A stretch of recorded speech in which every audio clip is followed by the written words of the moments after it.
Welcome to Edmonton and the beautiful Saville Community Sports Centre for the first game of the 2014 Canada Basketball Under-17 Boys National Championships between Prince Edward Island in white and the Alberta provincial team in orange. My name is Paul Sir, and I'm joined today by two former gold medalists in national championship play, high school teammates Steve Sir and Jermaine Buckner. Steve, can you tell us about the two teams that we're going to be watching today in this first game? Yes, we're going to have an interesting matchup between the 8th ranked team and the 10th ranked team heading into this tournament. PEI comes in this year ranked 8th, having two featured players, one being Braden White, number 21. Okay. We're going to start with Alberta. We're going to start with Ahir Uguak. He is a big time player for Alberta. 10th grade player from Edmonton, won the provincial championship with Harry Ainley.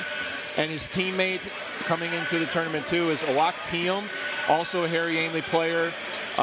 Won the provincial championship with Ahir, and teammates Marvin Washington and Mitch Bartell. These two guys are really athletic, really tough, and they're going to provide a lot of spark for Alberta. For the PEI side, we have number 21, Braden White. He is a leader for the team. He's one of the guys that the coaches count on quite a bit to provide stability for their group. And he's going to be teaming up with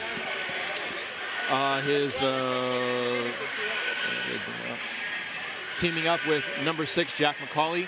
This is their floor general. He's a guy that will be trying to provide stability for them in this entire tournament. The coaches really have a lot of faith in him, and they really expect him to be the guy that helps them finish higher than 8th this time around in nationals. So for both teams, these are the guys that they're counting on. Exciting matchup today, and we'll be back with you in just a couple of minutes for the opening tip-off.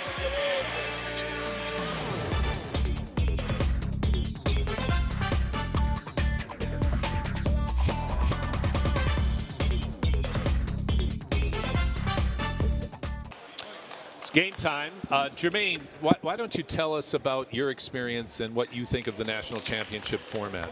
Yeah, I think it's a great experience for all these players. I'm really excited about the next 6 days taking place here at the Saville Center. It's a great tournament, incredible facility. Every time I walk into this gym, I'm absolutely amazed at how wonderful it is and how it is right here in the city of Edmonton. We have 50 men's and women's teams from across the country represented here in this next six days, so it's going to be really exciting. You know, the Saville Center, 12 full-size FIBA-regulated courts, so you have a chance to see multiple games playing at the same time, walking just within seconds of each other. I had a chance yesterday to go over to the Lister Center, where they have the kids playing, or staying, over at the U of A. It's incredible, the facility that they have there. It's more like a hotel rather than a dorm. I think it's a great opportunity for the kids to be in there and to be able to interact with one another. I know when these kids get out here on the court, they're absolutely battling one another, and you want to come out here and play, but off the court, they have an opportunity to get to know one another and spend some time with each other, all staying in the same place. So, and I think it's a great opportunity for any of these kids who are thinking about possibly playing post-secondary basketball or going to school. It's a great opportunity to kind of to live the lifestyle that you might see in the next couple of years once you get to the university level of dorm life and dorm food and stuff like that. So, yeah, great opportunity. It's an exciting beginning. Looks like Alberta had an uneven first possession. Steve, what are you seeing so far? Well, right now I'm seeing that Alberta, with only one possession, clearly was excited to get up the floor and get the ball up. With PEI, right off the bat, you saw McCauley do what their coaches said he was going to do. He was steady, made a nice solid move, and finished through contact. So PEI up 3-0 off a nice Jack McCauley take, and let's see how Alberta responds now after having a rushed first possession. Alberta in their new orange uniforms has a different look for the province this year. It's typically been blue, but as we know, it's not the uniform that wins basketball games. So they'll have to work through the nerves and find some rhythm getting started. Yeah, you see Alberta the last time down the court really pushed the ball up the court. Marvin Washington did a good job of that. And they moved the ball around. They missed their shot, but they did a great job of moving the ball around, swinging it. I think everybody touched the ball in the last possession. They got a good shot off.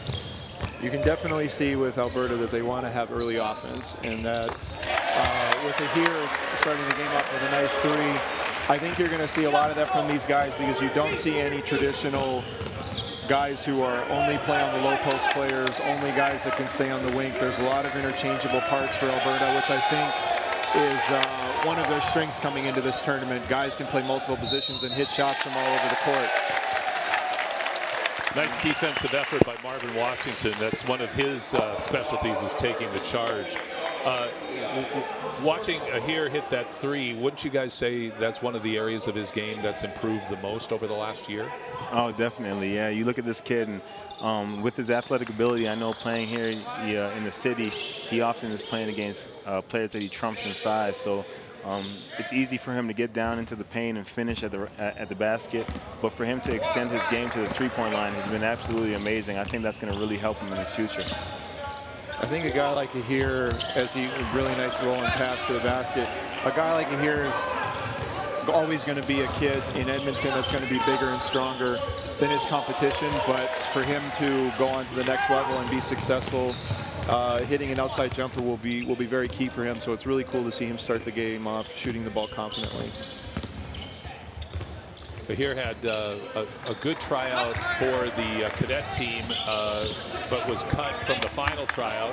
And Walk made it to the final tryout. Didn't make the team, but both players made a great showing in front of Canada basketball. So we're hoping to see more Alberta players getting into that pipeline.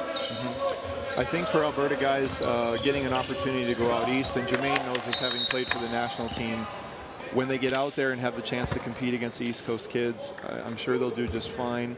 But again, it's having that opportunity and then getting a chance to measure yourself against tough competition in Ontario and Quebec, and then improving and seeing what you have to do from there in order to stick.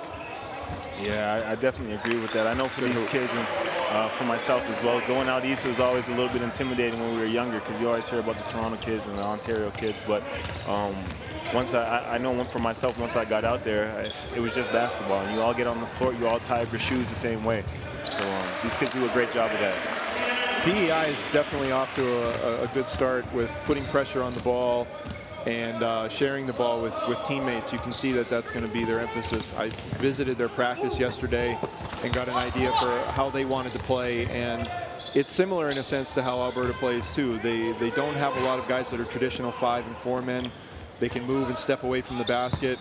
As Ahir hits another jumper.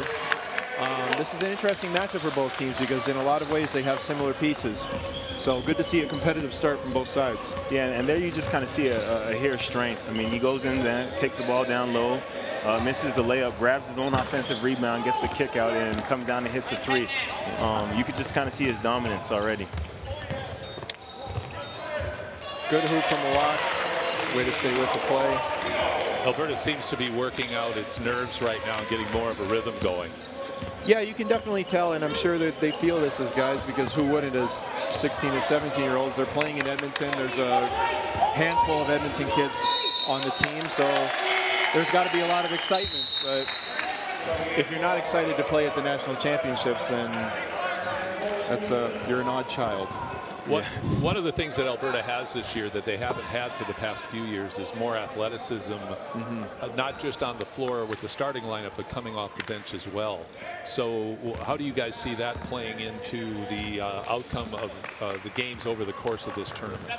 Well, I think in seeing some of the other teams that come from other areas of the country that we don't always get a chance to see, athleticism, length, versatility, it seems to be what are the attributes of the game now that lead to success. As you can see it here, his ability to put the ball on the floor, and that right there will just help our point to be made. When your tallest player on the floor is stepping away from the basket and shooting a nice 2-dribble pull-up on a head fake, you're in a good spot. And the great thing is PEI showing the same stuff. Braden White has had 2 great baskets, and yeah, the versatility of both these teams are very interesting. Yeah, it really is. As you see on the other end of the floor, White hitting that nice mid-range jumper. It's incredible how much the game has changed and how these kids are able to space the floor with their size and their shooting ability, like you mentioned earlier with Ahir. I mean, I'm just so impressed by this kid. I haven't had the opportunity to see him play a whole lot this past year, but the way he's imposing his will on this game so far, and knocking down the outside jumper, the 2 threes, and then using the shot fake to get his defender in the air, and then the 1 dribble pull-up that he just knocked down, and his ability to rebound is really impressive. I agree with you, Jermaine. Like, we've been working with it here in our Center for Performance program. Last fall, the growth from then to now is really quite incredible, in the versatility of how he's playing. Yeah. That's the good thing about it here that you can see is he wants to work at it. And like with every player that's going to get older, if you don't work at it, then you're only going to go so far. So mixing in ability with the desire to get after it and get in the gym is only, I think, going to raise his ceiling more. I'm pretty sure he has all 8 of Alberta's points up until that layup. Good execution on the out-of-bounds play. Jermaine, you hit on something, too, about how the game has changed. I'd really love to hear how you two see the game changing since you played in the national championships 15 years ago. Yeah, I mean, you know, you see the ability of these guys and the strength of these kids. I look at just the makeup of their bodies in comparison. Steve and I actually, an old teammate of ours, Graham Reed, had brought us a couple photos last week of our national championship team back in '99, and we were just looking at the photos and comparing, you know, the size of these players in comparison to what we looked like back then and their athletic ability. The game has changed, and when you look at these guys 1 through 5 typically can shoot the ball.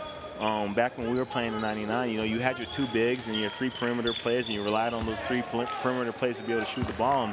And now you see guys like Ahir and Awak, who are right now 2 of the biggest players on the court, and they're both playing the guard or wing position and shooting the outside shot. So the game, I think, has kind of changed. I mean, typically more so to the European style of play over the past few years. I would offer this, though. The one thing that I have noticed in watching some younger teams play is there is such an emphasis on dribble drive now, and such an emphasis on the driving kick that you rarely see kids have the ability to read screens and also defend screens on the defensive end, because you just don't see it as much anymore. Like the last set of bounce play that Alberta ran, they had a nice screen and got a wide open layup. The last play that PEI ran, they had a screen away from the ball and the kid shooting a wide open 10-footer. So the ability for kids to create off the dribble is very interesting, but I also do think that, to throw an argument's sake, the use of screens and the reading of screens, I think, was more relied on and more understood for us at our age back then. Keenan Wilkie just had a very nice take to the basket. He really has a fearless approach to the game. You can see that with the PEI kids. They're not scared of Alberta. They have come into this game with the idea clearly that we're going to compete.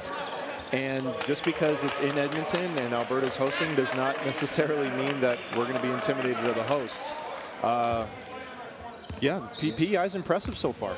And a great defensive play by number 11 Ramsey. He steps in and takes a charge. I gotta say, I absolutely love that. You saw Marvin Washington do it earlier. The 2 smallest guys on the court stepping in against the big guy and taking the charge, not scared to get their bodies in the way and to take the hit.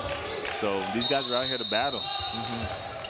And just to piggyback on what Steve had said earlier, yeah, these guys, they're just not afraid. You know, they came out, they're showing heart. They understand that they're out here away from home, and that the Alberta team has the home court advantage, but they don't care. They know that they came out here for a reason. It's to win basketball games, it's to get better as players. So they're playing their hardest. Good take by Awak.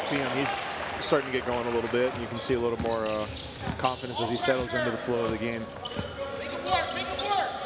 Awak can score in a variety of ways, shooting the shot as well as being able to take it to the hoop. Alberta's done a pretty good job on the board so far, and they've certainly been pushing the pace. Nice penetration by Marvin. Good penetration by Marvin. Tough foul. Chance to go to the line and earn 2. Yeah, it's a great job using a hesitation dribble to get his man up and go by him and then find Knudsen under the basket. Knudsen is actually, he's played for Basketball Alberta at a variety of levels at the U15, U16, and now at the U17 level. He's actually an accomplished volleyball player too, coming out of Barhead. And less volleyball, more free throws, I'd say. There we are. There we are. There we are. Straighten it out. Cole has played for Basketball Alberta for a number of years, and he has, again, grown as a player in confidence and his ability to finish. One thing I would say so far, though, Alberta's had a bit of trouble, and maybe it's just nerves, finishing around the basket on some really good scoring opportunities. Yeah, I've seen that as well, and yeah, I think it is nerves. You know, you see these kids, and I had a great opportunity to go in there and watch them practice yesterday. You know, as they were preparing for the game today, and you know, they were, the thing I liked about the Alberta team, it reminded me a lot about Steve and my team back in '99, is that you could tell that they all just love each other. They were ready, they were preparing, but they had a cool, calm, collected sense about them. You know, I had a chance to talk to Coach Jackson the other day, and he said the same thing. He said his guys, they really enjoy each other. They feel like a family, even though they only had a couple months to prepare for this. And you can see it when the way that they play on the court. They share the ball, they're moving it around. Number 5, Josiah Thomas had a nice steal, and then real nice efforts going down the court by Alberta in sending a walk to the line. What are you seeing, guys, in terms of the pace that both teams are trying to play at? Well, I think that they're both trying to play in similar fashions, to push the ball, get early offense, find shooters on the kickouts. The advantage that Alberta seems to have had so far is that they have a bit of a size advantage, and it's helping them on the glass. But PEI is getting in there into the paint, trying to get to the rim. They're playing pretty fearless, so it's offsetting a little bit that I'm sure Alberta has in the rebounding advantage to start.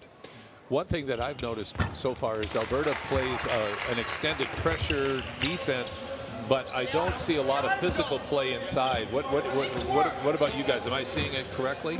Yeah, I think, like you said, Alberta, you can see they're putting a lot of pressure on the ball full court. You have Thomas and Marvin Washington up there, quick guards, strong guards, who are able to put pressure on the ball. And it kind of goes back to what we talked about earlier about how the game's changed. You don't see the typical bruiser 5-man out here for Alberta. So even though they're athletic and they're doing a great job on the rebounds, they're not as strong physically under the basket. As we said earlier, some of their strongest, longest players are on the perimeter for them. Absolutely. So great steal by Marvin Washington. Marvin definitely adds that, as we say, big-time shot from Josiah Thomas, who's a JP product out of Edmonton. Marvin is definitely the guy that adds the intangible stuff you can see with this team. He's taking a charge. He has a block. He has a couple steals. He's looking to set up teammates. Marvin was the starting point guard as a 10th grader for the provincial champions in Harry Ainley. So you knew already that coming into this, Marvin was going to be the guy playing that role as PEI gets another tough bucket underneath.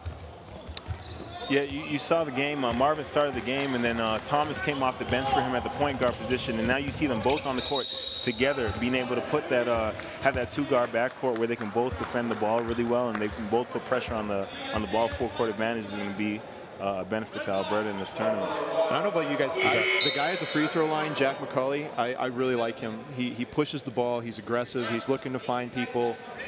And I mean, it's an interesting matchup with him and Marvin, because Marvin's doing a lot of the same things, but McCauley has a little bit of size on him. So definitely a matchup to keep your eye on as the game goes on. Yeah, well Coach Hammer from PEI would say that that's his guy. That's his glue guy and his energy guy. So, yeah, we can definitely keep an eye on this kid. What I'm seeing, too, is real good chemistry between the PEI kids. They look for each other. Nobody's trying to take the game over. They swing the ball easily and willingly. So very, very impressed with their execution so far. Yeah, and I think that's how they stayed in this game so far. They've kept it close throughout the first quarter. They're not as athletic, clearly, as Alberta. They're losing on the rebounds, but the game is a 2-point game. So, yeah. You can definitely see with the PEI kids that they've sort of weathered the emotional storm of Alberta starting off excited and maybe a touch nervous, but like Jermaine just said, it's a 2-point game almost at the end of the first quarter. I'm guessing that PEI is probably where they want to be. Good pass from McIntyre. I agree that PEI is where they want to be. I think what they've done is they've exceeded Alberta's intensity. Not that Alberta isn't working hard, but I think PEI is working right now. They're executing a bit better than Alberta. Alberta's looking for early shots in their offense. But they've taken 2 or 3 that I think that they would like back.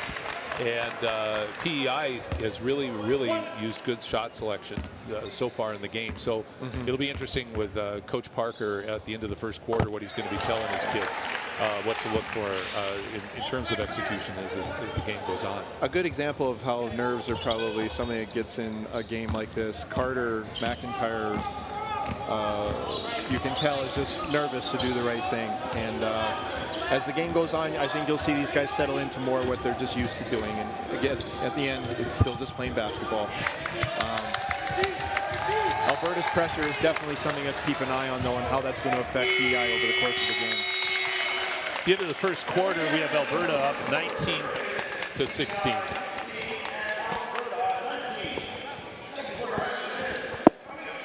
Alberta, one of the things, fellas, that we've seen so far is Alberta's effectiveness on the offensive glass.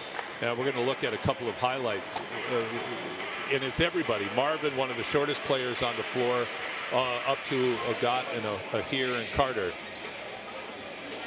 Well, I think, yeah, you see just probably in the highlights right here, you got 3 guys in orange underneath the glass going after the ball, and one of them's your point guard. So thumbs, they're hedging hard. The roller's wide open. We need to hit a relay player.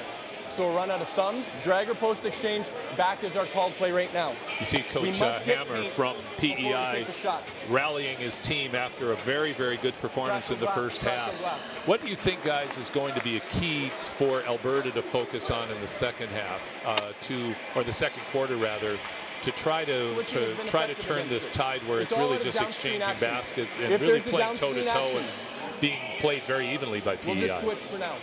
Well, I think, like you can see with what Coach Parker is talking about right now, switching seems to be a big thing of what Alberta wants to do. Like we were talking about before, with having so many interchangeable parts. I'm sure they're going to still try and utilize that to their advantage. I'd like to see Alberta settle down a little bit more in the half court. They've got some good early offense, but there's been a lot of bobbled passes. There's been a lot of throwing the ball to spaces that guys aren't at just yet. So maybe a little more patience in the half court and a little more settled in with what they want to do in the fast break. Jermaine, what would you like to see, and we'll focus on Alberta, we'll go to PEI in a second, but what would you like to see Alberta do on the defensive end? Steve mentioned the switching the screens. Is there anything else that they could improve on? Yeah, honestly, I would love the defensive effort from these guys, especially from the guards right now. Thomas and Marvin Washington at the top. They're putting pressure on the ball full court. I would like to see a little bit of help side, more help side. I saw the guards get beat off the top maybe 2 times in the first quarter where nobody rotated from the help side. So use their athleticism and their length to come over. Once the guys are beat from the top, a little bit more communication coming from help side to use your body to really stand in there. As we get started in the second half, Steve, why don't you run through who the lineup for Alberta is at the present time? We got some new faces in here. We have Mason Gibb, who's actually our lone Alberta kid from down south, and he is, that's number 9 for Orange, and he's actually an accomplished football player who has a younger sister playing for the U15 team for Alberta as well. We got our first look at Ogat, one of the twin brothers from Edmonton who finished second this year in the city championships and at the provincials for O'Leary High School. And we are also getting a look at Cole Knudsen from Barhead, again, the volleyball player. So it's a little bit of a different lineup with Ahir sitting and with McIntyre sitting. So we'll see how, I'm sure they want to play around and see how lineups work for them in their first game and see who can contribute. And you see the one constant, though, is Marvin still being in there, definitely with his floor general and leadership role, again, with a great pass on the roll. There's the example again, Cole on a beautiful slip and Marvin on a very nice pass. That's a makeable shot, and over the course of the game, Alberta's going to have to find a way to finish. Yeah, but the good thing is, I think early on, especially in the first game, they're getting good looks. We said in the break that maybe it was, you'd like to maybe see them settle down in the half court and get a good look, and that was just that. A really nice ball move from PEI. Great ball movement. Jermaine, why don't you take the reign on this one? I like how PEI is making an extra pass and then finding another pass, with Alberta making a good first rotation and maybe being slow in the second. Yeah, I mean, I think from what I'm seeing is, like we spoke about in the first quarter, the nerves from Alberta are getting to them a little bit, I think. I think they have very high expectations for themselves in this game. They've come in and the nerves have shown a little bit. While on the other end, I think PI, it looks like they've come in with nothing to lose. They know they're on the road. They know they're playing against the home team. They just said, hey, let's go out here and play some basketball. They're doing a great job of moving the ball. You see a great drive and dish, kick out over there. They're doing a great job moving the ball. I think they're playing with confidence. Good hands by Mason Gibb on that one. Mason's hands, his foot speed, the way he runs the court. You can see he has, a bit of a football touch to what he does. Good hands, good feet, gets out and goes, aggressive on defense. That sort of toughness really seems to be giving Alberta a bit of lift on the defensive end. Yep, absolutely. Good driving kick. If they start knocking these shots down, you can see that's what they want to do, and that is their strength. They're making Alberta's defense collapse, and they're getting good looks. So first game of the tournament, maybe a little bit hesitant on shots, but if those start dropping, it's going to be an interesting game. It looks like Alberta now, they're really trying to punch the ball down low. They're big kids. They have to do a better job of getting low, sealing, and staying on balance. You saw a couple times now that they've tried to go down low and have turnovers on the pass down to the post. Absolutely. I think too what we're seeing right now, I would say not that Alberta's effort is lacking, but they haven't found their rhythm yet with their effort. Where PEI definitely they're meeting the guy with the ball. Otherwise, we're going to get reversal. Set another ball screen. We're looking to get into the paint. Now, if the player gets stuck here, we're kicking the ball by getting on 2 feet and finding an open teammate. Every time there's penetration, let's have someone dive to the basket from the weak side. So if penetration comes in here, weak side player, I want diving to the basket. Mitch, if you're running in transition as a trailer, run drag, get Marvin a look. Keep pushing on D, team. Here we go. That was Coach Jackson Parker, one of the real fine young coaches in the province. In your conversations with Coach Parker, fellas, what's been your impression, Jermaine? Yeah, I really like him. You know, I had a chance to speak to him yesterday at their practice quite a bit, and he's really excited, an enthusiastic coach. I think he really knows how to get his players to play for him. He understands the makeup of this team. He really understands the game of basketball. So it was really nice to sit down and have a conversation with him and just kind of pick his brain a little bit about the tournament and the upcoming week and his expectations. So I like the way that he coaches. I like the way that he handled his practice and his players yesterday. I think one of the things that stands out so well about Jackson is he has such a calm demeanor. Even just in that timeout, he explains things very clearly, what he wants. All the stuff that he's saying is bang on, getting into the lane, 2-foot jump stop, finding teammates, having a dive on the weak side. I've been really impressed with Jackson as well. He's very heady, he's very composed, and he knows what he's talking about. And clearly the kids like to play for him. So good guy to be leading the Alberta kids. As you see another tough shot from Jack McCauley. Jack's tough. Tough player. He is really tough. He is competing, and what a good game for him to start off playing against a guy like Marvin. Two guys getting a chance to play against each other in the opening game that are really solid competitors. And Steve, you know this from our days of playing.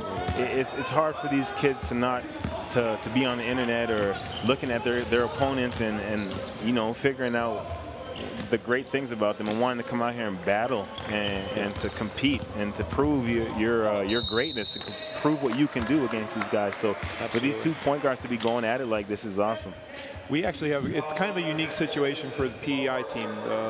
Number 14 at the line right now, Noah Giddings. PEI is allowed 2 older players a year to play for their under-17 provincial team. Noah's one of them, and then number 10, Keenan Wilkie, who is at half court right now, is the other. They're both committed to UPEI, and clearly are big contributors to the team, tough guys, finding open people. I really liked how Giddings has been hitting the glass and is battling down there with the Alberta guys. So you can see for the UPEI team and Coach Tim Kendrick out there that they're good pickups for him in his program. Again, Alberta trying to find some sort of rhythm. The one thing I've observed with PEI is their ability to reverse the ball and execute on the ball reversal side, where Alberta right now seems to want to get the ball back to the middle and attack the side the ball came from. What kind of impact does that have on spacing, fellas?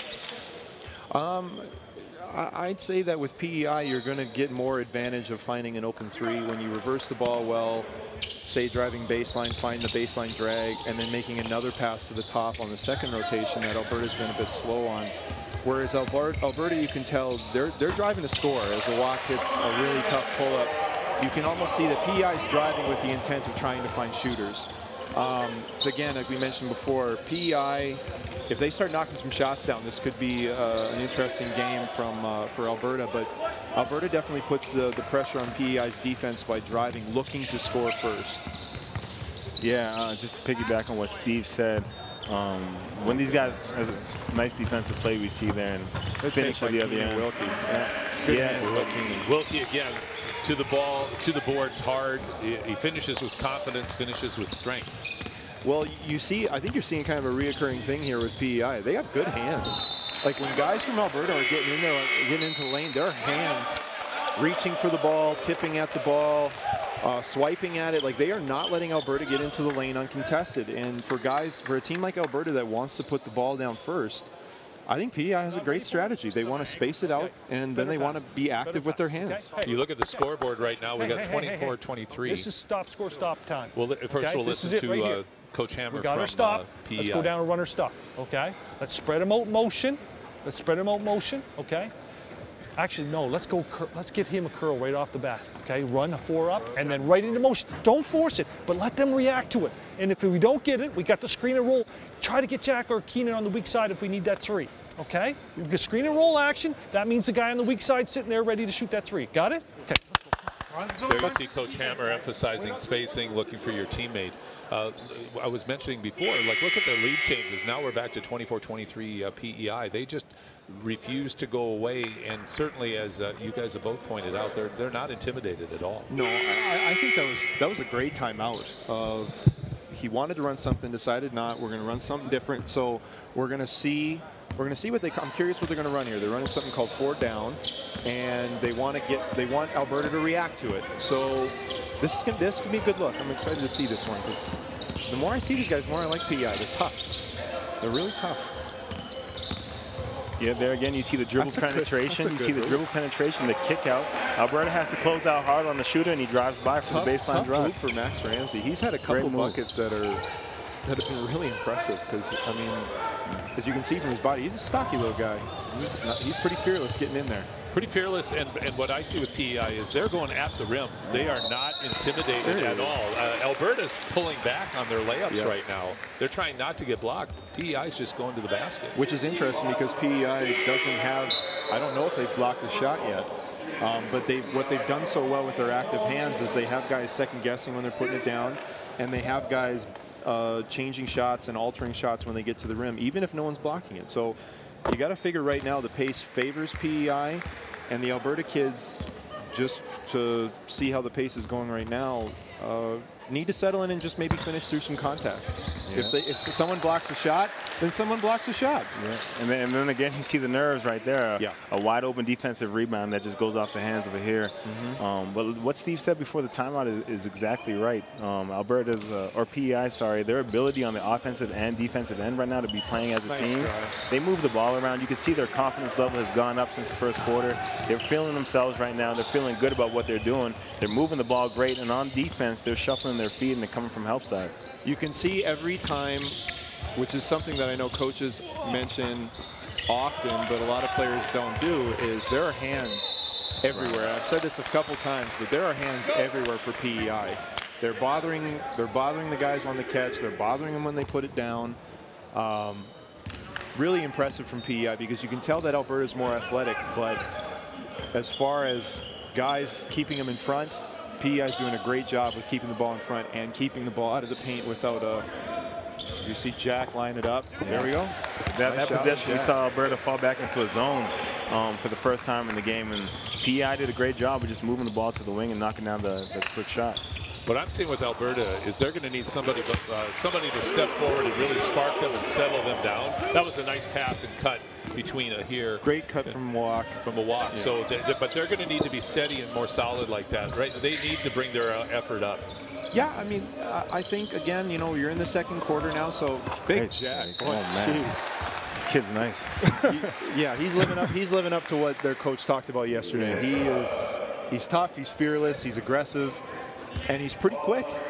He's putting guys on their heels because it's not like the guys guarding him are slow of foot. He's putting Marvin, and he's putting Josiah Thomas and then the other guys who are handling the point guard duties for Alberta on their heels. He's a tough player. Well, and they have good technique, lots of shot fakes, lots of hesitation, lots of change of pace, not just going to the basket. It's not head down. There's jabs. There's a 1 or 2 second count to let guys, like their coach just said in the timeout, react to things. They're reacting to fakes. They want to see if they'll buy a jab, if they'll buy a head fake, and then they go, which is something you don't see too often. A lot of times kids will get the ball and put the head down and just go. That's a good look. I just love the way that PEI is executing their offense right now. They're getting really good looks. It seems like every time down the court they're getting a wide open shot, and they might not be making them all, but they're getting the looks that they want to get in their offense. And I think that's a good look. That was a good penetration by Marvin. Walk has really been trying to be that glue guy to bring them back. He's had 3 real important plays for Alberta right now. So is that going to be enough to spark with the Walk's effort here hitting a shot for the last 2 minutes? It's going to be interesting to see how Alberta is able to bring this quarter home. I think offensively you can see where Alberta needs points to come from. Obviously here needs to score and a Walk needs to score. In that last series you saw Marvin make a really great pass to Carter going into the short corner, and it came up, it shot it a little bit long. But for the Alberta guys, they have to do that. They have to step up and make wide open 10, 12 footers when they get them, because they're not getting much of them against PEI's kind of packed in defense. But again, you can see a Walk is aggressive with the ball. Ahir is looking to shoot the ball, and that's clearly by design. That's not. So it's been an interesting first half so far with how PEI has been shot the ball. You see Jack McCauley lining up one of his threes when Alberta went to zone.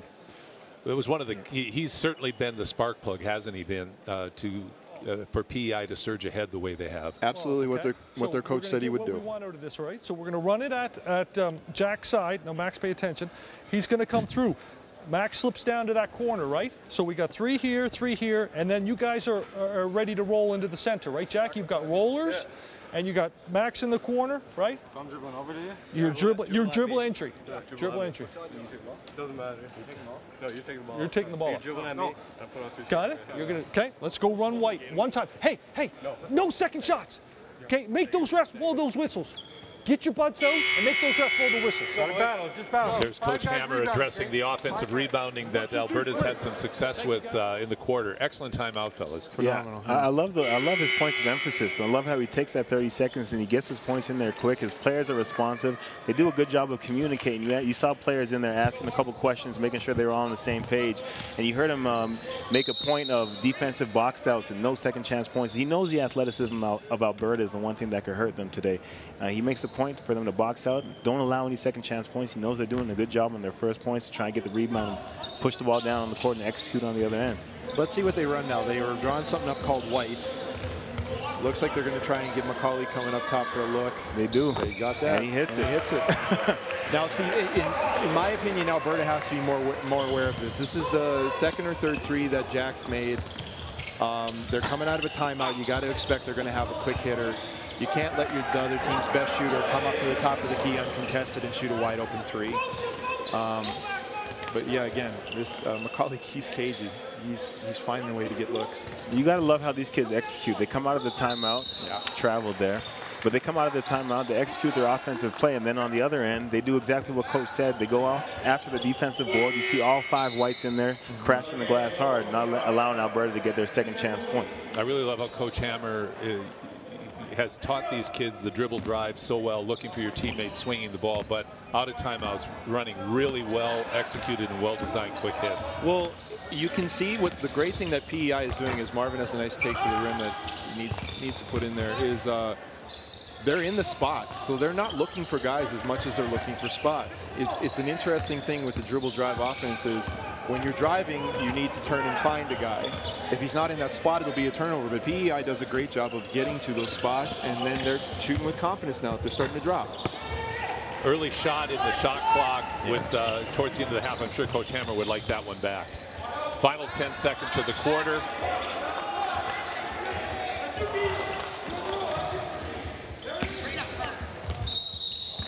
Late whistle. Late whistle, but a good roll by Carter McIntyre. Another good pass from Marvin to find the open guy. You can see with PEI, they want to push him out on the pick and roll. They're going over the top of the screen and they're hedging. So they want to push Marvin away from the basket. Let's see what Alberta has for these last 2 seconds to finish the half.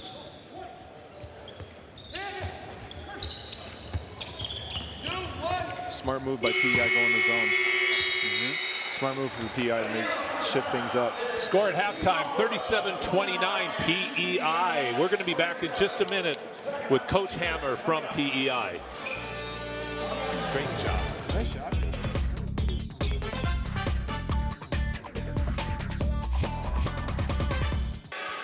Score at halftime, 37-29, Prince Edward Island over Alberta.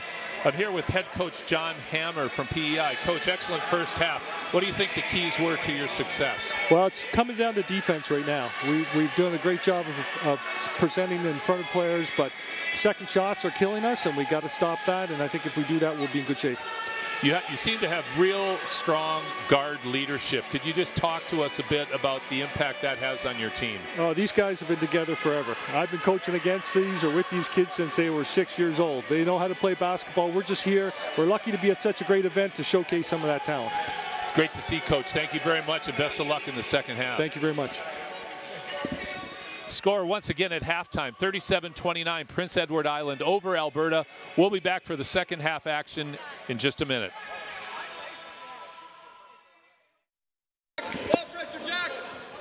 Here we are back at Saville Community Sports Center for the start of the second half between the PEI and Alberta U17 boys provincial teams. To start the half, our leading scorers for PEI and for Alberta were actually exactly the two players that we said you had to be watching if you were tuning in. For PEI, the leading scorer is Jack McCulley with 11 points, 2 assists, and a rebound. And our other featured player, Braden White, with 8 points and 4 rebounds. For Alberta, Awak Piam leads them with 11 points and 5 rebounds. And Ahir has 9 points and 5 rebounds. So, players that we were watching, and Ahir with a quick basket to get that up to double digits. Interesting that Coach Parker came out and went into a flex set, Jermaine. You can see they went right away to some structure. Yeah, you saw in the first half, Alberta really struggled offensively to find a rhythm. So, you know, they went into halftime, looked like they regrouped a little bit, found a way to get an easy basket. If Alberta wants to, I think, give themselves the best chance to win this game, they have to find more easy baskets. They're working too hard with trying to put the ball down, trying to shoot contested pull-ups, especially with the way that PEI is defending them with high hands, active hands. They're not shooting a lot of uncontested shots. So if they can get some easy ones on slips and reads, that would really help them climb back into this game with them down 8. Yeah, and there's Jack coming off another screen. Look, I think for Alberta, they're going to have to find scoring away from Awak and Ahir as well. You know, they're going to have some scoring off the bench. You saw the halftime stats. These guys both had near double-figure points, and they're still down by 8. So this Alberta team is going to have to find some scoring elsewhere. It's a great take from Ahir again. Good take from Ahir. Well, this is Paul Sir, Steve Sir, and Jermaine Buckner coming to you for the PEI Alberta game. You just hit on a key point, Steve, looking for easier baskets. Ahir has taken it strong to the hoop twice. I wholeheartedly agree with you. I think that when you stop attacking the basket, that last quarter there was only 1 foul against PEI. That was largely due to Alberta settling for softer shots.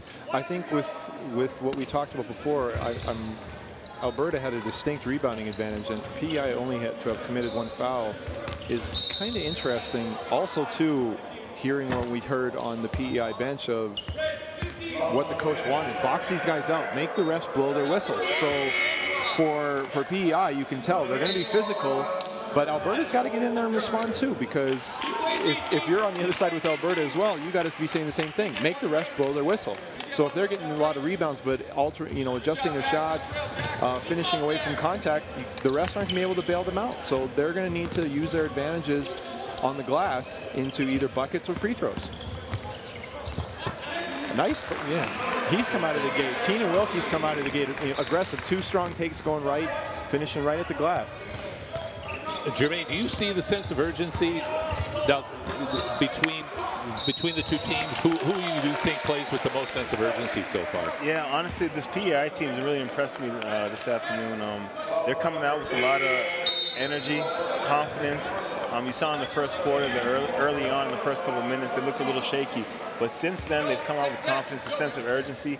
You see them, especially after hearing the coach in the timeouts, they've come out, they've responded well to what he said, and they're really pushing the ball to Alberta.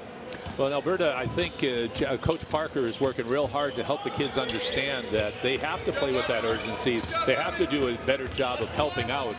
But PEI, they just keep going at it. They just keep going at the hoop. Well, you can see now as Awak has a nice aggressive take to the bucket. One of the interesting things that PEI's come out of the half to start with is they don't have McCauley bringing the ball up anymore. Excellent bit of officiating, guys. Yeah, they have to let that's a continuation play, and they have to let him. He finished through contact. But you're going to see with PEI coming up, they have Logan McDonald, number 13, handling the point guard responsibilities, and McCauley's playing off the ball a little bit more. So it'll be interesting to see how Alberta adjusts to that, and it'll be interesting to see how PEI adjusts to that, having McCauley maybe work off the ball and try and get shots that way as Awak finishes a three-point play. I really like how Awak and Ahir have come out. That had to have been a point of emphasis at halftime, that these guys need to stop settling, use their athleticism and length to get to the basket. Again, 1 foul for PEI at halftime. If you are going to turn it into that kind of game, then they're probably going to win. Alberta needs to use their length and athleticism and strength in getting to the basket and forcing the refs to either make a call or get a bucket. You're exactly right, Steve. I think from what I'm seeing, Alberta really needs to pick up the ball pressure a little bit. You saw in the first half, and Paul, you made a point about the full court pressure from the guards, and Marvin and Thomas picking up the ball full court. You saw down there that the penetration, you just got into the lane a little too easy for me. So I think they need to use their speed and their athleticism, like Steve said, and really pick up defensively. I think that's a great point, Jermaine, too, because the 2 layups that Steve pointed out, he got to the basket so easily, and with no help on that side. People are, whenever they lift, they're going for the fake and allowing the lane to open up. But see, now this is what I was talking about earlier. Alberta, Awak had a really nice take. Okay, misses a tough bucket. PEI throws a little bit of a lazy pass over the Dean. Thomas picks it off. But then they're coming down and they have numbers and they throw a strange alley-oop play.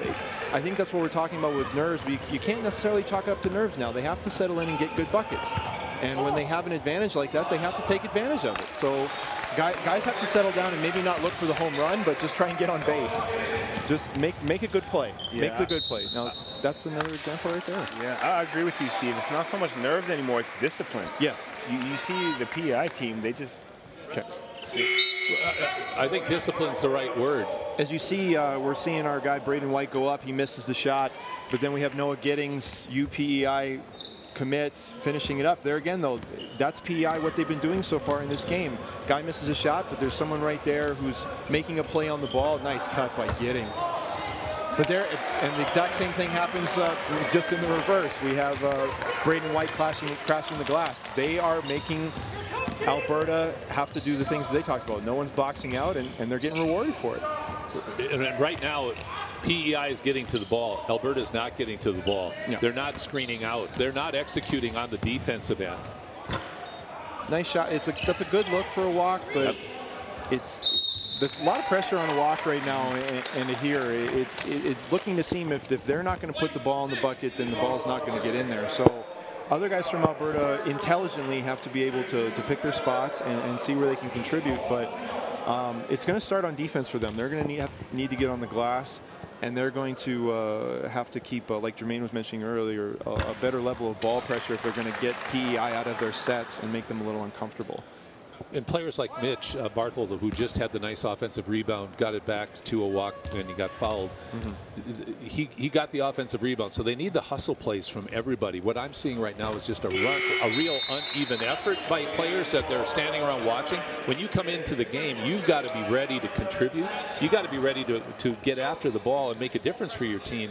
And right now, PEI is definitely taking it to Alberta in terms not just of effort, execution, but also finishing. So if Alberta wants to get back in this game, that's going to have to come from all 5 players on the floor. Yeah, I think what you said earlier, Paul, about a sense of urgency, you know, you can see that clearly. Each possession for these guys, for PEI, I mean, matters.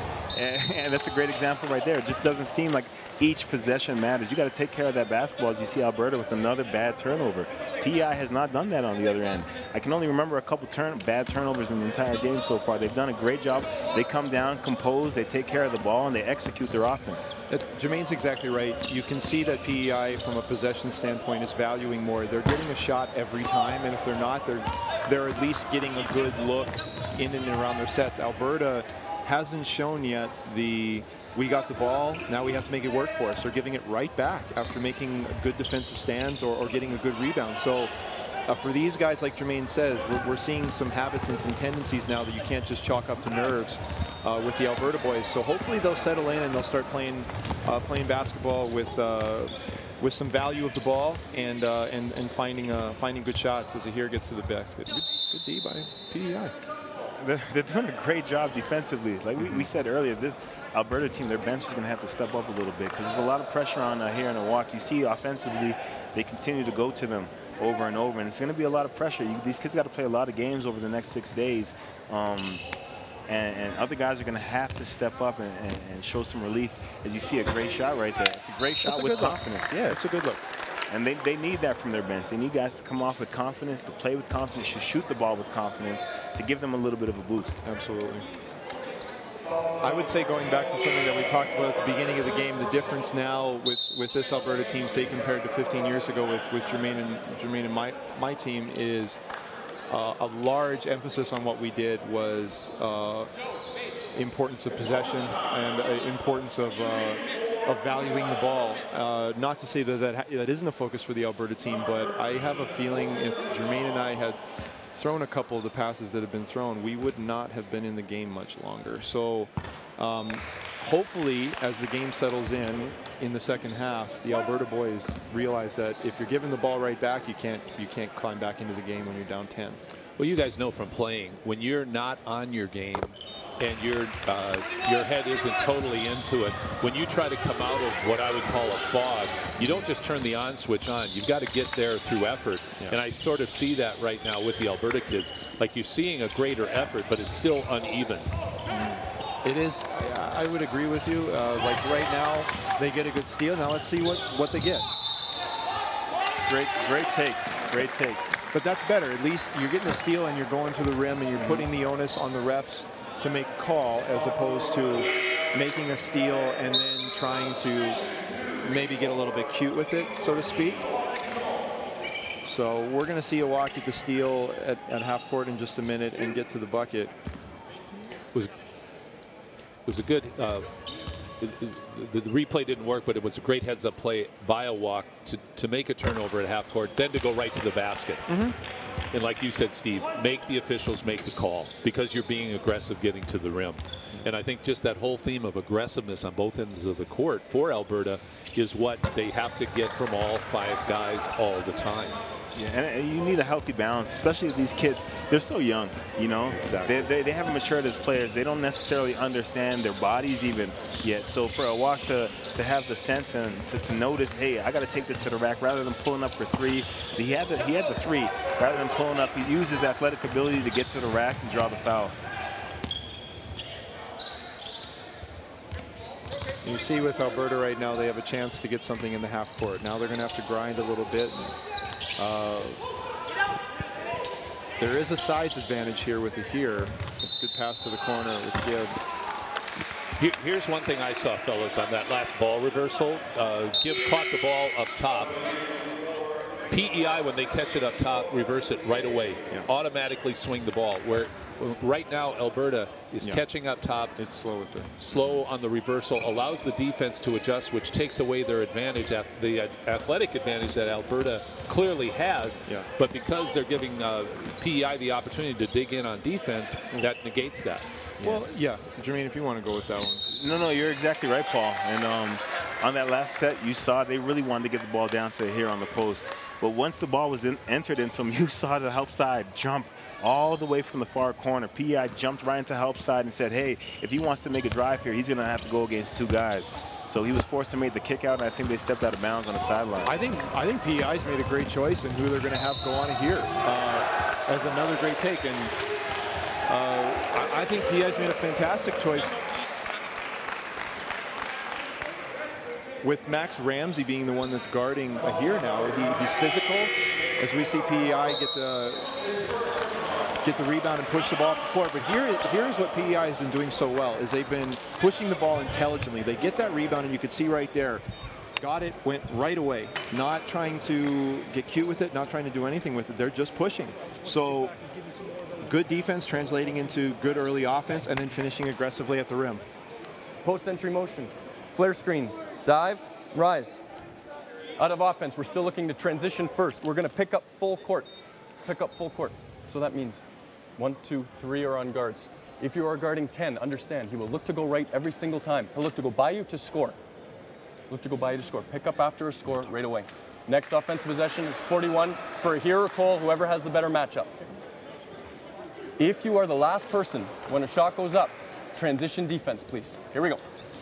That's a good timeout from Coach Parker, because he just brought up what has been evident in the third quarter, is number 10, Keenan Wilkie, has gone right every time and has finished 3 times going right at the glass on the right side of the basket. So again, give credit to Wilkie, because he is pushing the ball right to the spots that he wants to get to.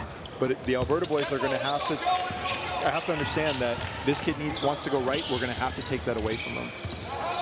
So far, they have not been able to make PEI uncomfortable on defense. Not yet. They were at the start when there was a little more nerves and things like that. But what do you think, Jermaine? Because I think PEI is kind of feeling pretty comfortable on offense right now. Definitely, not just offensively, defensively as well. You saw coach in the timeout said they wanted to run 4 for either Knutson or here, whoever had the mismatch. They tried to get the ball down to here, and again, defensively, PEI just came together as a team. They rotated. They did a great job, and they forced a 24-second shot clock violation. And where Alberta, when they start looking at film on that play that you're just mentioning, Jermaine, nobody came and replaced the entry pass. So Lahir did not have options from the low post when they brought the double team. Exactly right, Paul. And like you said, offensively, these kids are just playing with confidence right now. They have a sense of urgency. We can't say it enough. Great back cut there by here. Good cut by Great back cut. And a great find. Great find. Good pass from Drive-Out, who you could see they were jumping the passing lane, and here made the good cut. And Drive-Out had enough patience to wait for the play to develop. There we go. There he is. That could be one of those plays. Yes. That could be one of those plays. That's special. Yep. That's special. This is exactly what we were talking about. This is exactly what we were talking about in the beginning of the game with Lahir, and why he was a player to watch, is for plays like that. Because as you can see in that last play, a steal at half court, handling the ball comfortably, coming in for a dunk over a kid finishing with contact. That's a kid going into 11th grade. So for the Alberta team, the more you see that, the more success you're going to have, because, I mean, my goodness, like, how many guys at this tournament are going to be able to put together plays like that? And this is where Coach Parker's adjustment, extending the pressure, again, accentuating Alberta's athletic advantage, and the response by the players immediately for a big-time play that helpfully, from Alberta's standpoint, is going to help shift the momentum. Yeah, and I think that's a game changer. I think if I saw correctly, they also called an intentional foul there, right? So here you see the finish from here. The most impressive part of that play to me is not even the dunk; it's the steal at half court. You see him use his length and athleticism. they thought it was a clear pass, you know, and he jumped the passing lane. I think in 2 dribbles was able to get to the rim and finish with contact. Set this screen, curl, curl. If we don't have anything, that's fine. What I want us to run is 4. And I want us to down screen for here on the strong side. Just down screen for here. Then I want us to space out. So instead of running this screen, here, here, here, and one top, they will pack the key on you. You should be licking your chops, you should be licking your chops, you should be licking your chops. Do you understand our offensive possession? We're still in pickup, full court. Here we go, team. Yeah, and then we see the 3-point play. Alberta's going to get the ball back, so they're going to have a chance to score again. That could be a 5 or 6 point turnaround. Those are game-changing plays that they just made right there. It'll be interesting to see now with Alberta, because you saw in the timeout, they want to run a play that they call 4, and clearly they want to get a here look. Can they execute? Because that's been a bit of an issue so far. So hopefully they can get a good look out of this set and get back into this game. And as Coach Jackson said in that timeout, great look. Great pass by here. And I think that's the first time I've seen them come out of a timeout and really execute. Right, great dive by Knudsen too. Because PEI is doing exactly what Coach Jackson said they would. They are packing it in. They are getting into the paint and they are being active with their hands. So for here to make that look, that was a great 3-4 sets for her here. Tough bucket. Good defense, tough bucket. Better offense. And you can't fault Alberta's effort on that. Now, how do they respond? They've got momentum. Yeah. Is it an emotional adrenaline shot or is it a sustained effort? We'll see. You really got to give credit. You got to give credit to number 11 on PEI, Max Ramsey. He's got the toughest defensive assignment. He's given up some size to here. And he's down there on offense, battling for offensive rebounds. He had that tough bucket on the other end. I really like this Ramsey kid, too. He's really tough because he's got probably the toughest matchup on the court. As you see here, drop off to Knudsen real quick for a nice, easy 2. Yeah, you see a hair come out of the game and a walk come in for him. It should be interesting. Yeah, try to give him a little bit of rest at the end of the 3rd quarter so they can make a push near the 4th quarter. Great adjustment by Coach Parker. There were times in the first half where both Ahir and Awak were off the court, and they really struggled offensively. So he's really substituted intelligently to keep one on the floor at all times. 2 free throws from Josiah Thomas makes it a 6-point game. So Alberta's in this. They have a minute and a half left. Let's see how they finish the quarter and how PEI responds to this too now. 3:33 left. Alberta down 12, now down 6 in just 2 minutes. So let's see how they finish the quarter off. They've extended their pressure and done some creative substituting. So has PEI. So see if PEI has the ability to respond. Yeah, this next minute and a half, these next couple of possessions are going to be really important to determine the flow of the game going to the 4th quarter. As we see Good look Thomas open at the top of the key, knocks down the 3 ball. Big shot from Thomas. He's given them a big lift with his defensive pressure. 2 big free throws before, steps into a nice wide open 3-pointer, shoots it with confidence. So nice lift off the bench for the Alberta boys. Yeah. 3-point game with 50 seconds to go. Not many defensive breakdowns by PEI, but there on the other end, you see the first one. That's why we talked about him for PEI at the beginning of the game to watch, Braden White. He's tough. He's been reliable on the block, and he's gone right at Alberta's big guys, finishing with confidence from both hands, too. He's been using right and left on the block. Do you guys see the maturity in Braden, the 2 kids that are a bit older, and the maturity they bring to PEI? I think so. You see that PEI, even though they were up 10 and now it's only a 5-point game, they have not looked in their body language that they have panicked at all. They're going to stick. They're going to stick to their game plan. You see Gibb coming up here on the replay, finding Thomas for the trailer 3. It's good offense by Alberta. They didn't rush and force anything, and they let their half court come into set, and Thomas happened to be wide open. Yeah, and you saw from the beginning of the game, that's what Alberta wanted to do, was score in a transition. So they were able to find an open man. It was a bad breakdown by PEI. They left Thomas open at the top of the key, and he knocked it down. It was a great steal. A walk using his length.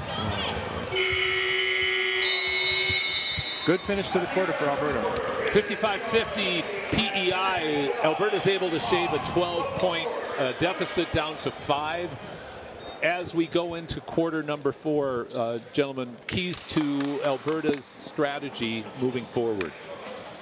Yeah, I mean, for Alberta offensively, you see what they want to do. They want to get the ball down there to their dogs. They want to get it here, the ball, or walk, and they want to push the ball down their throats as much as they can. So they got to keep doing that. But again, they need help from their other players, their other 3 players on the court, moving the ball and execution in this 4th quarter. Because this PEI our team, first option they is got always some. going to be our transition. Here we're listening to Coach We're Parker. still going to pick up. I like the switch all look on backside action, unless it's really big little. Now, if you're guarding 21, I want you to be in a front, get around. That means on-ball pressure. You need to be ready to dig up so they don't have a lob. Weak side, pinch into the key. We're picking up full court. On offense, we're transition into 50. If we have a quick hit, I want us to run 4. A walk receives the down screen, clear out. One-on-one from the high post. It doesn't mean you need to score, it means you need to take a great shot or make a great pass. Play off 2 feet, move for him. I'll tell you what I saw, guys, Here we go, team. coming out is the body language of PEI is determined and confident. But you can see bits of that with Alberta guys too as well. You can see now that they made a little bit of push, they're feeling better about themselves. Here's one thing that I like what Coach Parker says that I would like to see Alberta do more. He keeps saying play off 2 feet. You're seeing a lot of guys jump to pass. You're seeing a lot of guys throwing passes on the move. The Alberta kids, for the ones that will play at the next level, they'll find this out. Coaches are going to make you play off 2 feet because you're more under control. You're passing and moving from a position of power. So I hope to see those guys take that to heart in this 4th quarter, because when they're doing that, they're doing a great job. When they're running and when they're jumping to pass, that's what PEI wants. So let's see how Alberta responds to that and how they take that in. Another thing I liked from Coach Parker was he demanded that the guys pick up full court. And we talked about that early in the first half. Having guys like Marvin Washington, who didn't play much in the 3rd quarter, he's coming in with fresh legs now in the 4th quarter. He's able to pick up a little bit more full court, put some pressure on these guys who have played some more minutes from PEI. PEI pushed the ball up in transition once again, what I would call a fairly soft call, but again, when you force the action like that, you make the referees make a call. Absolutely. And so Alberta, who just on a very nice take by number 11, Jack Drybrow from Calgary, was able to turn a negative into a positive real quickly.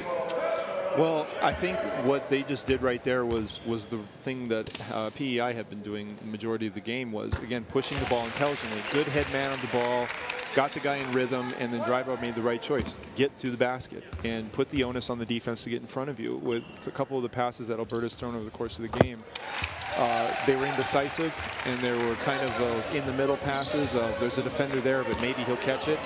So more of that from Alberta will probably help them out. Only down 3, 30 seconds into the 4th quarter. Yeah, there you see the ball pressure. Yeah, there you see the ball pressure that Coach Parker demanded out of the timeout. There's that sense of urgency that we were talking about. And there's our guy going right. And nothing on the backside rebounding-wise. The walk has got to get in there quicker. Too many guys watching the ball. But for the first time in the game, really, PEI missed a couple of bunnies. Good. Tough take from Milwaukee. Great take. Big play from Milwaukee.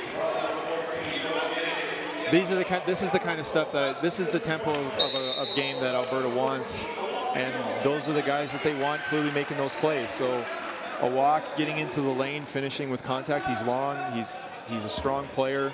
If you're PEI, you're going to want to probably foul him harder than that so he can't get the ball up to the rim. But again, easier said than done. He's a tough kid. Tough kid, and these are really team-building moments when you aren't playing to your potential. Your coach puts you in a position where you got to pressure the ball. They're forcing turnovers. They've got PEI out of their rhythm now, and they're missing shots that they weren't missing earlier. They're playing at a faster pace than they're comfortable playing. So great adjustments by Coach Parker. And by the kids. And by the kids. The kids are responding. They're responding. There again, you see the full court pressure that Coach was talking about at the timeout. We just see a here coming in off the bench. Now you have 2 great scorers, two of one of the better scorers in this tournament, both on the court at the same time. If you're Alberta, you couldn't have asked for a better start to the fourth quarter. You came in down 5, and within a couple minutes, you tied the game. I want to see if I'm PEI, I want Macaulay to get more involved again. I don't even think, I can't really remember him being on the court much in the third quarter. Now he's back in and he was handling the ball. When they were at their best, Macaulay was handling it and getting shots. So I'd like to see them try and do some things to get him going again and get him moving towards the rim. Yeah, you're exactly right, Steven. I know you know how this is. These kids are really young. You know, coming off the bench, you haven't played much in the third quarter. And at our age now, and playing as long as we have, we know how to come in the game after we've been sitting maybe for 5 or 6 minutes and come in and really come back into our rhythm. But for these kids being so young, that's a tough thing to do. Yep. Shot clock, near shot clock violation. Aggressive penetration by Marvin. You gotta make those ones. If you're Alberta, you gotta make those ones. But you did everything right to get the look. And that's, another tough hoop from one of their experienced guys, Logan McDonald. He's been pretty steady in the second half, using his size at the guard spot. So we'll see how Alberta responds. That's a good move. Really like to see him take it at the rim.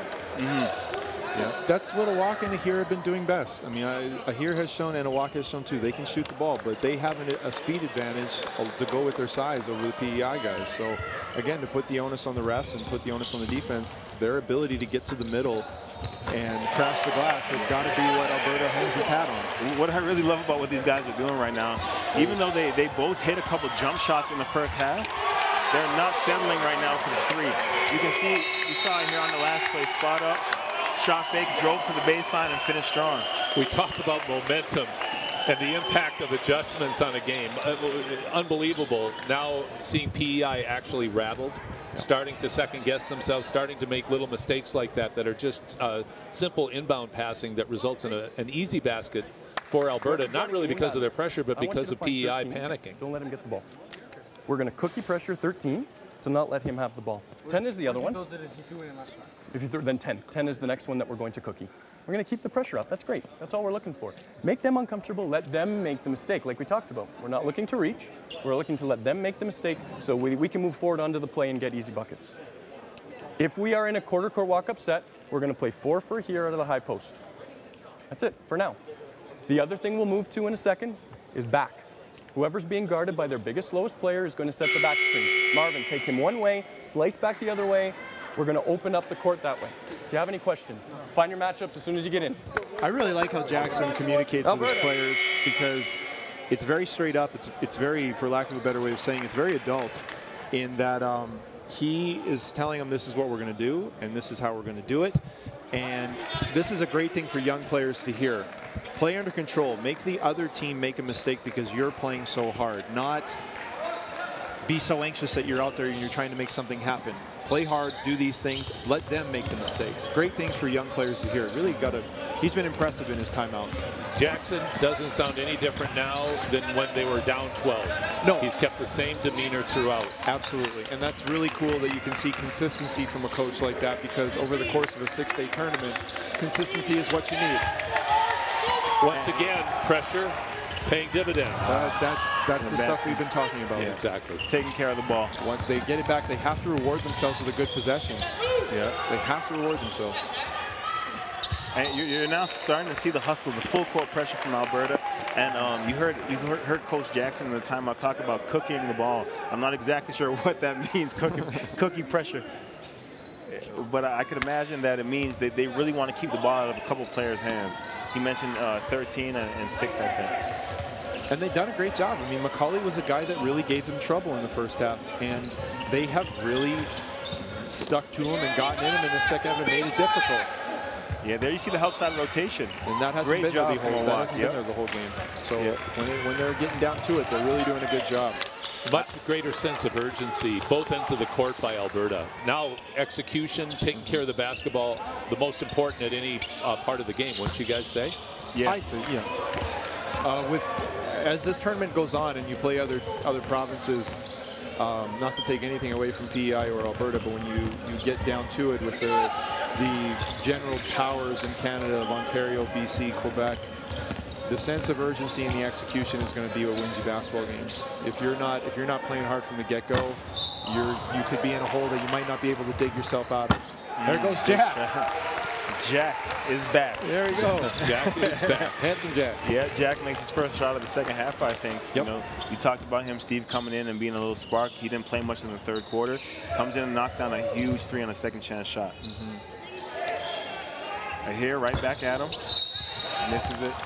An easy call for the refs on the push. There again, though, as you see number 11, Max Ramsey for PEI, mixing it up and getting a body on a guy like a walk, who is not easy to keep off the glass if you're PEI.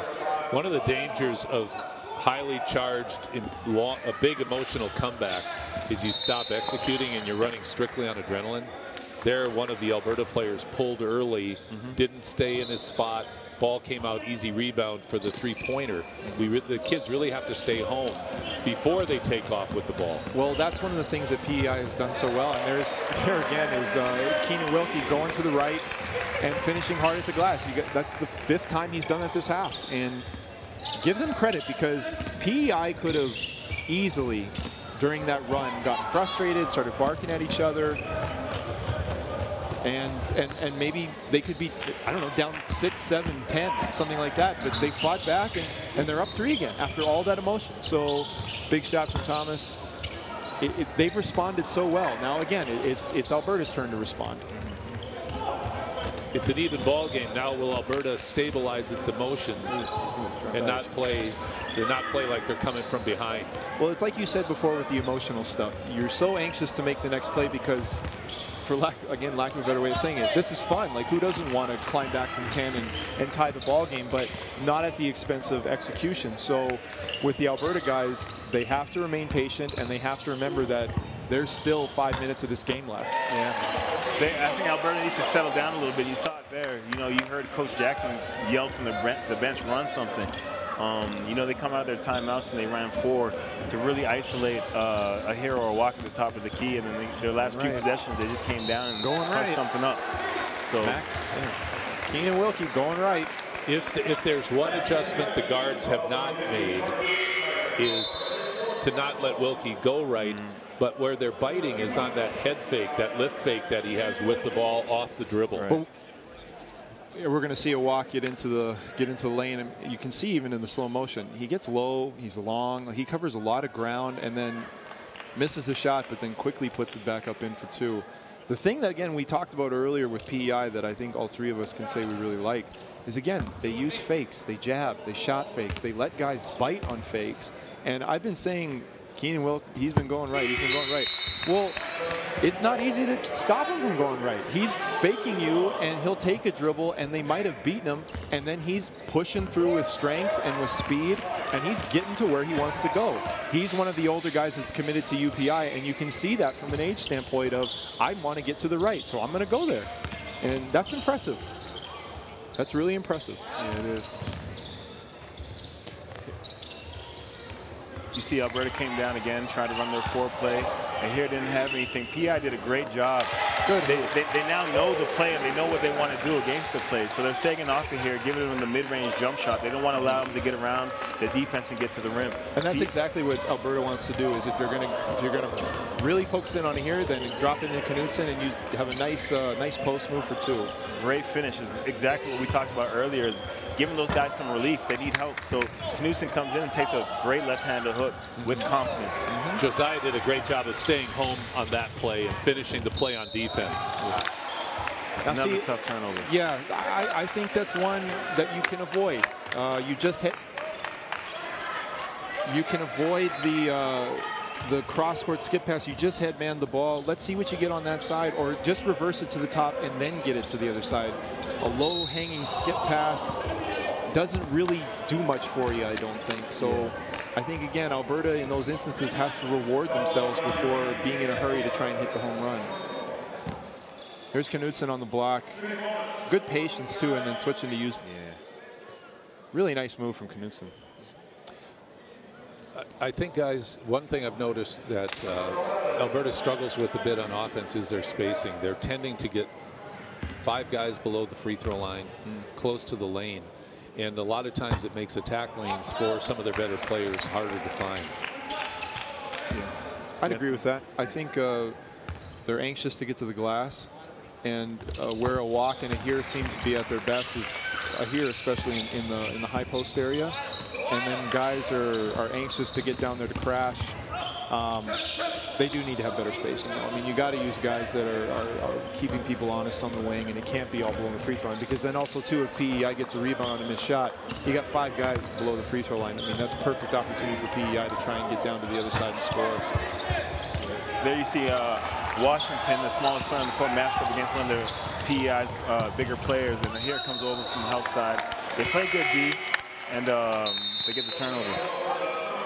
Once again, I'd say Alberta's trying to find their even flow in their game. They're uneven so far. They're still making little mistakes, quick passes, happy feet. And until they get that out of their game, they're going to struggle with consistent offensive flow and effectiveness. Yeah, and it seems like the common theme so far tonight. Like every time Alberta has a good defensive possession, they come down a little sloppy on the defensive end. You see a great move in the paint. Great turnaround by Jack. Jack is back. Yeah. He that was a nice move. Post-secondary move. Great move. Yeah, tough move at a time when you need it. And that's exactly what Jack has done. He had a quiet third quarter, but in the first half when they built their lead, and in the fourth quarter when they needed someone to step up and hit shots, that's been McCauley. And that's exactly what Coach Hammer said he would do yesterday at practice, is be their leader. And that's what big players do. They come in crunch time when they need to, and their teams need buckets. They come in and make plays. That's a good shot. That's a great shot. Nice shot by Gibb. Good pull-up. Good patience and good pull-up with the spacing. Important possession right here, fellas. Yeah. This is going to be interesting to see what PEI decides to do. And good, Alberta's length.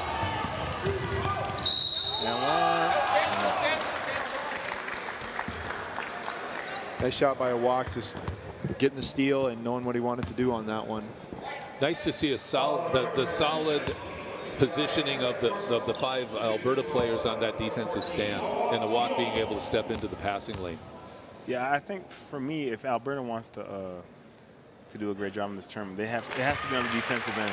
They have to use their length. I mean, they rely so much on the offensive end from a here and a walk that if defensively they can come together as a team, use their length. You see in the past 5 minutes in this fourth quarter, they put full court pressure on the ball and shown that they can be a really tough, good defensive team.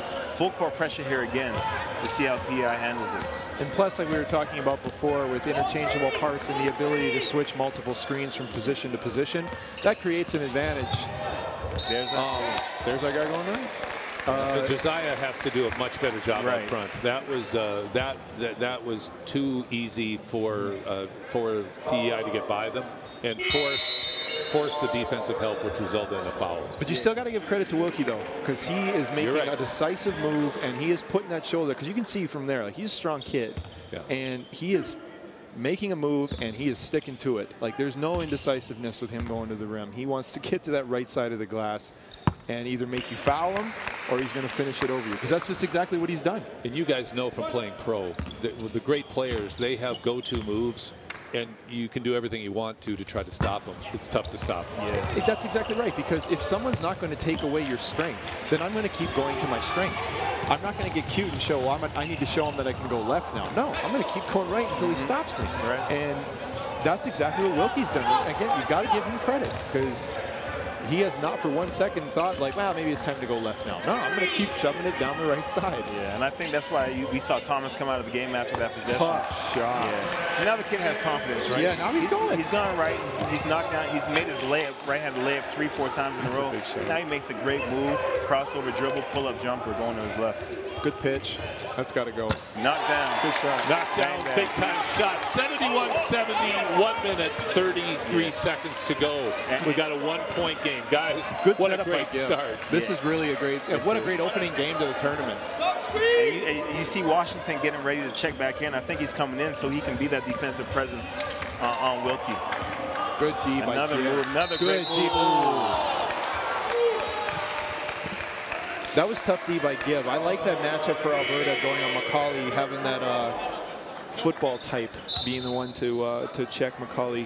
He really dogged him on that play. I like Gibb. I love his effort. I thought love him. I thought Gibb finding a walk for that corner shot was perfect. Kept it simple. Took a good, hard, convincing dribble to the left. Defense sucked in, and right when the defense committed to stop the penetration, he pitched it to a walk for a rhythm shot. Nerves a steal from Jack. Handsome Jack. He's had a really nice game. He's stepped up in all the moments that his teams needed him to step up. Him and Wilkie have really been impressive from the wing for them, and then having Braden White battling down low against all of Alberta's bigs. Either team, yeah, whoever comes out on the winning side of this, it's been a good showing for both teams.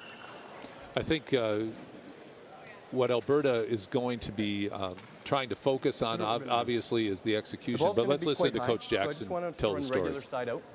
When we get into this team, what I'd like us to do is I'd like us to run post exchange into ball screen.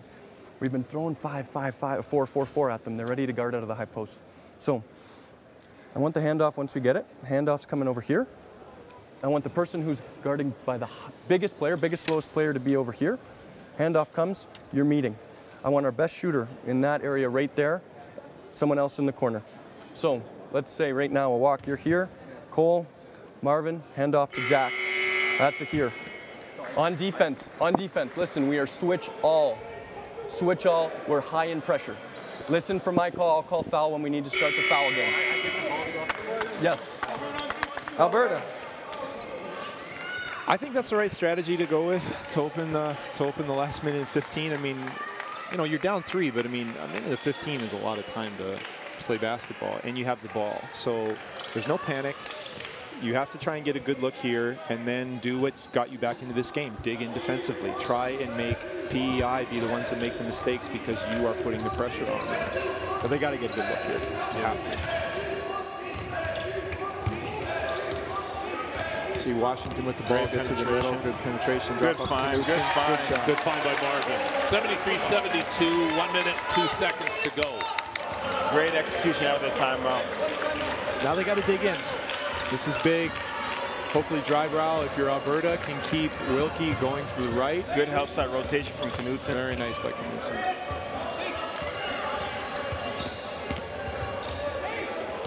Oh. Okay. Oh, my goodness. That is called youth. Yeah. Yeah, that's tough. He got so excited. You know. You can see in his eyes he wants to make the right play, right? Absolutely. He's looking up the court. He sees his man on the wing making a run, and he wants to make the right pass. This is a great job by Marvin of getting in there, getting the defense to commit, and then Knudsen stepping right where he needs to be in the short corner and hitting a shot over a high hand. I mean, if you're PEI, you defended that pretty well, but if you're Alberta, you just made a better offensive play. Run our regular, but this is what I want. I want Keenan over here, and I want Noah looking like he's going to do that flash down there.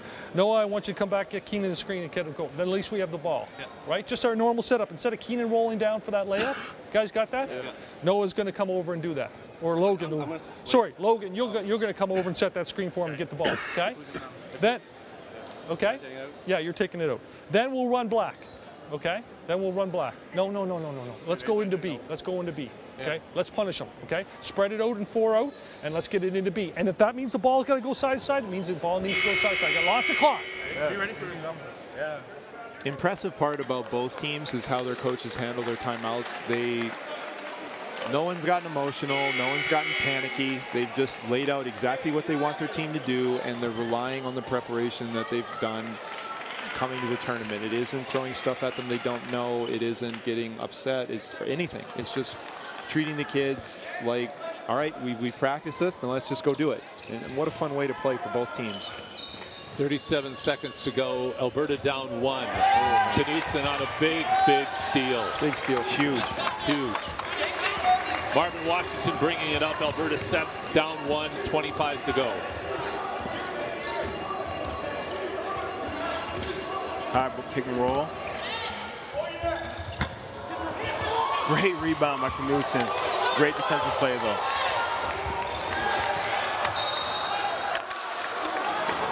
All right, if you're Alberta, you got a foul now. Got a foul. So if you're PEI, who do you get the ball to? Yeah, you got to foul, put him on the line, and hope that he misses the free throws. I think if you're PEI, you got to either get the ball to Macaulay or you have to get the ball to Wilkie. Those have been your guys that have helped you See the the whole pressure time. here? But this is, yeah. Now it's just a matter of who's going to hit shots. 9 seconds to go, though. He hits one or two. Alberta has a timeout. They have a chance to run something good to bring them back into the game. It'll be interesting to see. This young man's had nerves of steel the whole game. How he handles the pressure at the free throw line. Yeah, big shots for PEI here. Yep.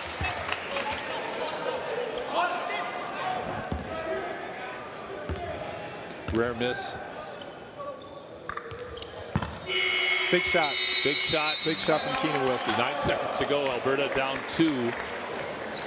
If you're PEI, you say obviously no threes. If you're Alberta, do you even look to shoot a three? You got to get to the rim, don't you figure? You got to get to the rim. You got to get to the rim on this play. You got to make the. You've got to look to finish strong. Make the officials make a call. So here's what we're looking for. We're going to run regular side to get it inbounds. Joe, we're going to run flat for a three-point line. Joe, I want you to be the one coming up through side. You're going to attack a walk's defender. A walk, you're taking a step back. If you're contested, I want you to attack this paint, draw Mason's defender, and hit him. Though that's our option right now. Run regular side. Joe, you have the ball, a walk. You're taking a step back right behind. Your defender's going to bite on Joe. If you are contested, you're going to attack the paint, draw Mason's defender, and you hit Mason for a three. Here we go, team. We're side first, side first. Guess we're wrong. Alberta. That's why they pay us so much money. They're going for the goal. Going for the win. Yeah. Going for the win. If I'm Alberta, I can understand that if you have a wide open three, you got to be a basketball player and you got to shoot it. At the same time, though, you're down 2. If you have a chance to get to the rim and get fouled or hit a bucket, I think you have to take that first. Yeah, I agree with you, Steve. They have 2 of the most athletic players on the court. Exactly. You got to put the onus on the D to keep you in front. Game winner. Made it. Wow. That's why Jackson's the coach. Huge, and a turnover. And a turnover. Wow. I'm so impressed by this kid right now. Never say never. Never say never. He didn't have the best second half. You know, he had a couple really bad turnovers. You saw him make the terrible turnover at half court. Great point. A couple minutes ago, and he comes down, nerves of steel, and he regains his confidence and hits a huge shot for his team. Now they just got to get the ball inbounds and let the clock run out, which they do. Let a walk hold it and let him shoot free throws. Knock these free throws down. You hit the key point, Jermaine, though. Makes the turnover, never loses his focus. Really, really has a big-time demeanor about him, doesn't he? He does. You see the replay here. That is a big shot. He's the inbounder. You always got to worry about the inbounder coming back in.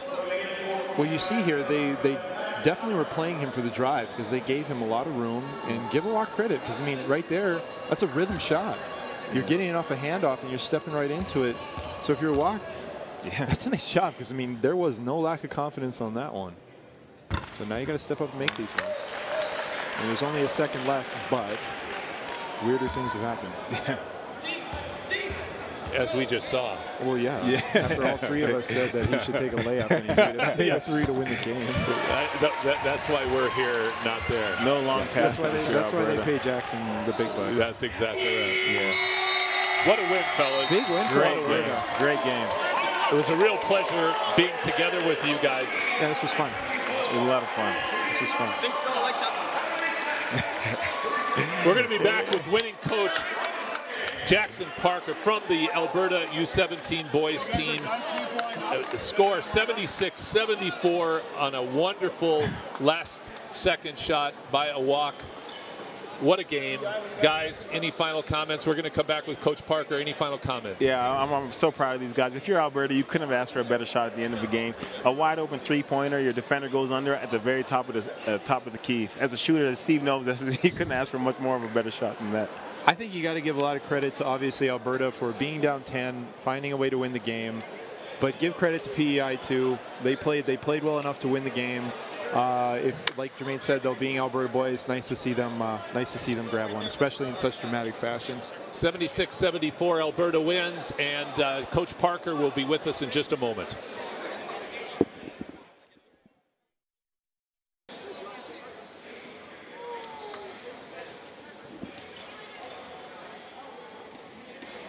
Okay. Here with Coach Jackson Parker. Coach Parker, why don't you give us an overview of what just took place over that 40 minutes of excitement? What do you call it, even, uneven? What do you think? I think, unfortunately, our guys did come out with a bit of jitters, being in front of the home crowd and, you know, the TV attached to it and all the extracurriculars, for lack of a better term. Eventually, starting in the second half, I thought we settled in.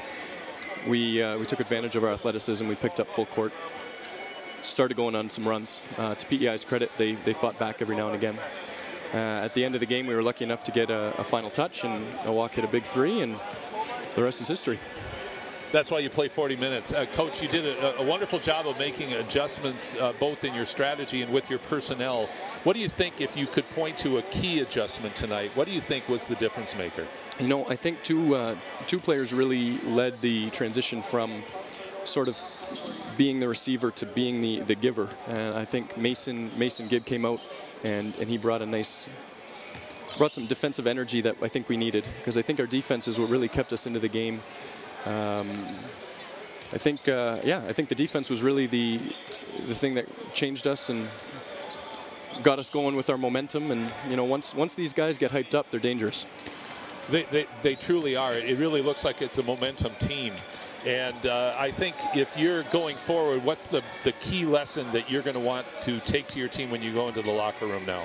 I think the biggest lesson is, first of all, to come out the way we finished, but also that no matter where the game is, we can always come back. The game's not over. It's a long basketball game, and we have the guys that we can go on runs very quickly. And if we were in the NCAA, we might even call us spurtable. Jackson, congratulations. Thanks. Awesome game. Great start. Final score, 76-74, Alberta. Alberta wins its first game. Great start to this week of wonderful basketball. Thank you all. Thanks a lot.